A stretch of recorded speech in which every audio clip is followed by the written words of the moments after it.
For just a moment, I want to focus on what I think is a huge concern, and that huge concern is those that came here illegally. So I'm going to roll out a couple of things for you. First, I want you to see this chart. 25 illegal immigrants were arrested in this operation. They were from Venezuela, Cuba, Colombia, Guatemala, Honduras, and Mexico. 16% of these total arrests were people who should not even have been in this country, but they were here. And they were here because we have a federal government that enabled these criminals to come into the country and then treated them very well after the criminals came here illegally. So let me share a story with you, and then I'm going to read a quote for you and then let you see a video. The prostitutes that came here, several of them had to pay off a coyote debt. Some of them said, hey, we did it because it was easy money. Others said, well, we came here and we were illegal, we couldn't get employment, so we turned to prostitution. Some of them said, we were threatened and our family was threatened if we did not prostitute for the coyotes or for the human traffickers. So I'm going to tell you one story about one of our suspects, Maria, and that's not her real name. She's from Venezuela. She made a conscious decision to come to this country to commit crime. She flew into Mexico from Venezuela. She walked across from Juarez, Mexico into El Paso, Texas with her one-year-old child, where she was greeted by the Border Patrol. Did you hear what I said? She was greeted by the Border Patrol. There was no sneaking. She flew in, she got here, she simply walked across the open border. There is no border security at the southern border. Zero. It doesn't exist.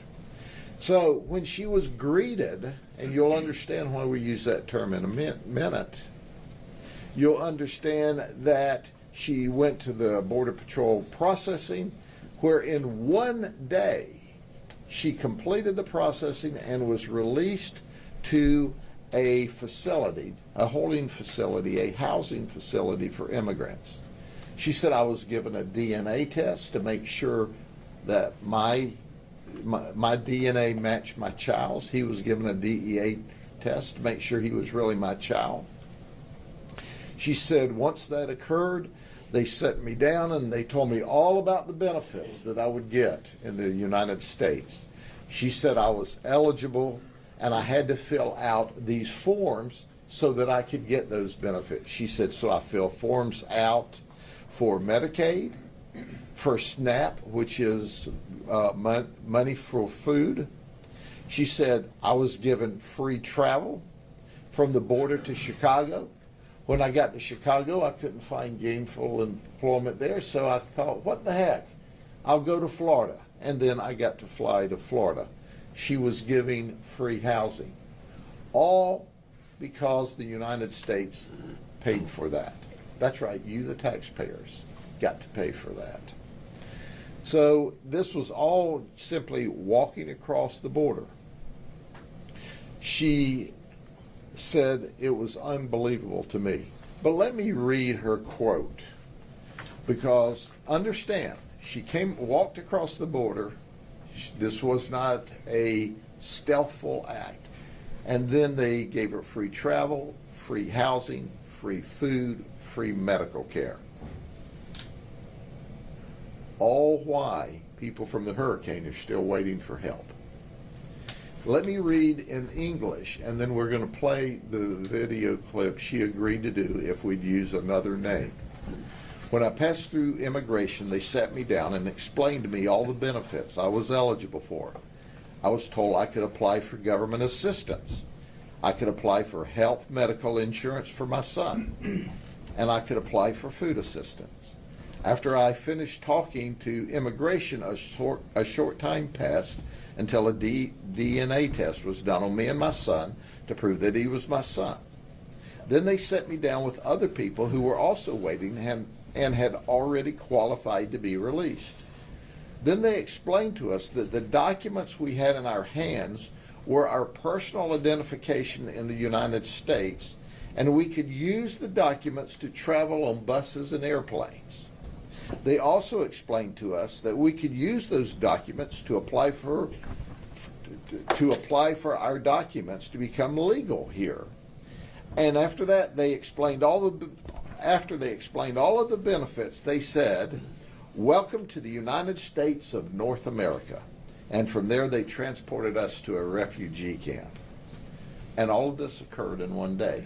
So welcome to the United States. This is someone who just crossed the border illegally and to commit crime. And they were not only welcome to the United States, but then they were giving all kinds of benefits at the cost of the taxpayer. So let's listen to her in her words, and then we'll move on from there to other topics. Bueno, cuando pasé, me sentaron, me explicaron todos los beneficios que tenía, que podía recurrir a ayudas del gobierno, podría recurrir a seguros para el niño, seguros médicos, podía recurrir a ayuda para el bebé solamente, ayuda de comida. Y allí, bueno, después que terminé de hablar con las personas, pasó un ratito que me hicieron la prueba de ADN para ver que mi hijo, o sea, no, era mi hijo, pues, para comprobar que era mi hijo. Y después allí me sentaron en unas sillas con las otras personas que habían calificado ese día para salir. Y ahí nos explicaron que los documentos que no estaban en nuestras manos, pues era como nuestra identificación aquí en Estados Unidos, que con eso podíamos viajar en bus, en avión, que con eso podíamos sacar nuestros papeles más legalmente aquí. Y después que nos explicaron todo eso de las ayudas y toda la cuestión, pues nos dijeron bienvenidos a los Estados Unidos de Norteamérica y ya nos llevaron a un refugio y salimos de migración. Now understand there are 4 women listed here as human trafficking victims that were smuggled across the border in addition to her.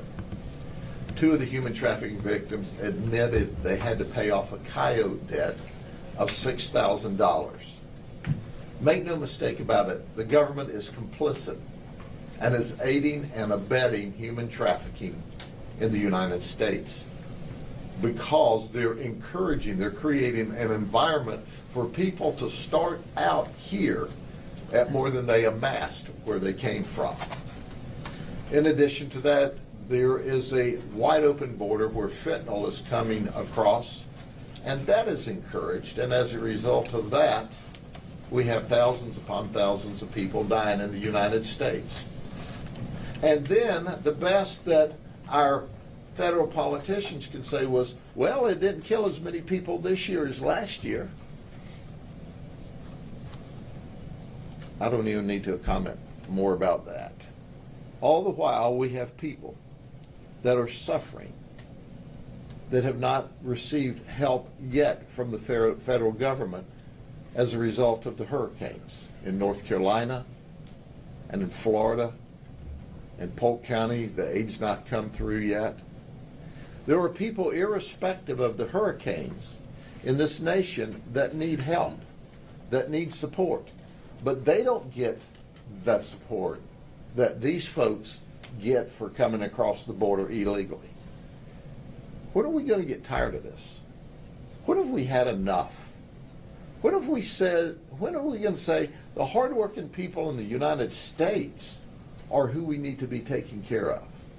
Not creating an environment and encouraging people to come across the border illegally in violation of federal law, and then welcoming them to the United States and showering them with gifts at the taxpayer's expense, while people in our own nation are not receiving what they should receive.